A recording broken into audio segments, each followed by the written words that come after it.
Another big one.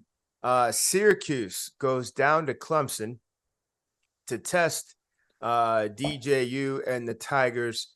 What's their realistic shot, Hackett, going down there and pulling this off? I don't know, man. I think they got the Tucker kid. They got's a difference maker, but I don't know if they got the difference makers outside right now. And to me, the strength of that Clemson defense is their front seven. I think the weakness is their back half. I don't know if Syracuse has the guys outside that are going to be able to exploit that matchup in a drastic enough fashion to get this done. And to me, Syracuse has kind of been getting away by the skin of their teeth. Two of the bigger games they won at home this year. It's a team that just kind of is like, how are they in this game? And then all of a sudden you're sitting there like, they're going to win this football game. And they just do it like in a real sneaky, like not like dominant manner in any way, shape, or form. And they got to go out and do that, I think, to beat a team like Clemson. They got to play a complete football game, and my money's not on that happening. Clint, DJU, he has been better, but that offense is still not fluid. Like, they're running the ball better and he's turning the ball over less, but it still feels like they're mortal on offense at times. Is this one of those teams with Dino Babers and as much pressure as they bring? Is this like one of the last knuckleball teams Clemson would have to see its way past to get where they want to get to? Yeah, I mean, I would think so. At the end of the day, this is a dangerous football team for Clemson because while their ceiling is very, very high, I do believe that they're vulnerable. I said this earlier in the year, man.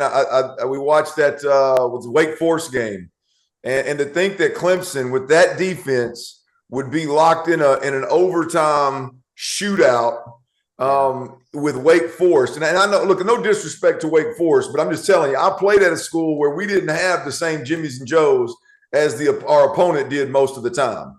And that is an uphill battle. For Wake Forest to go in there and have an absolute shootout with Clemson a day. I mean, bro, that is, quite frankly, with Clemson and the talent they have, it should not happen. And Hack, I know that you were adamant about like that slow mesh, and it was absolutely beautiful. I'm with you watching it. Yeah. The one thing that blows, I don't give a shit. Slow mesh. Someone's got to make a damn difference making play. You got a dog out there. You got to make a difference making play. Oh yeah, but Hack, you know this as well as anybody playing the position, being a pocket guy.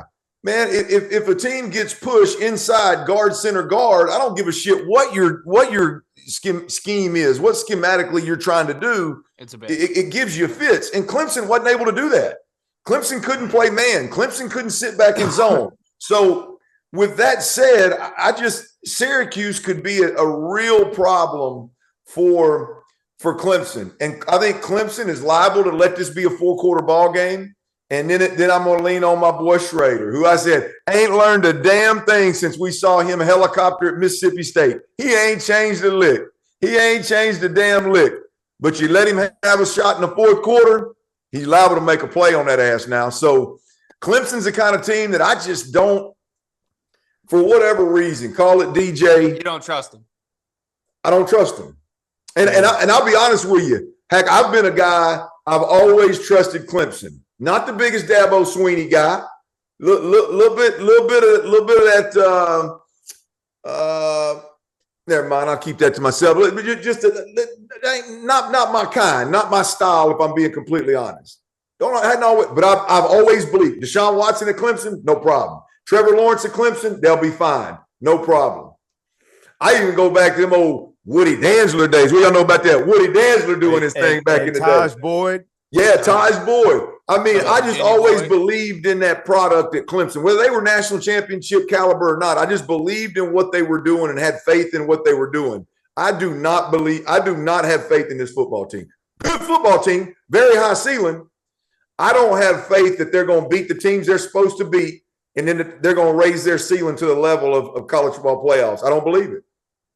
Yeah, and your skepticism really, if I hear you right, rides on who the tip of the spear is, not the rest of the program, which really, that's what it's ultimately going to come down to. So who's the tip of the spear? DJU. And to that point, though, what I want you guys to do, all you guys, I want you to Google first 7 games, second year starter, Deshaun Watson, Trevor Lawrence, all them. See what DJ's stats are statistically speaking. Now, again, I'm with you. Like, stats or whatever. Figures lie and liars figure. But statistically speaking, DJ is better than I think both of those guys through their first 7 games, their second year starting. That's good to know. Saw That's that today. Interesting. So to me, the tip of the spear has been playing well. What I think he doesn't benefit from is the supporting cast that those 2 previous aforementioned quarterbacks had. I don't think their supporting cast is as strong. And I think last year's got a bad cloud hanging over DJ's name right now in terms of public vision. And I'm a guy who's like, listen, man, you can't. Last year's last year, this year's this year. You gotta just see what you're seeing. And I think he's grown a lot. So we'll see. But I mean, I agree with you, Clint. I don't quite trust him. I think it's not necessarily DJ and a few other pieces. I think it's more so supporting cast and a couple of pieces on that defense.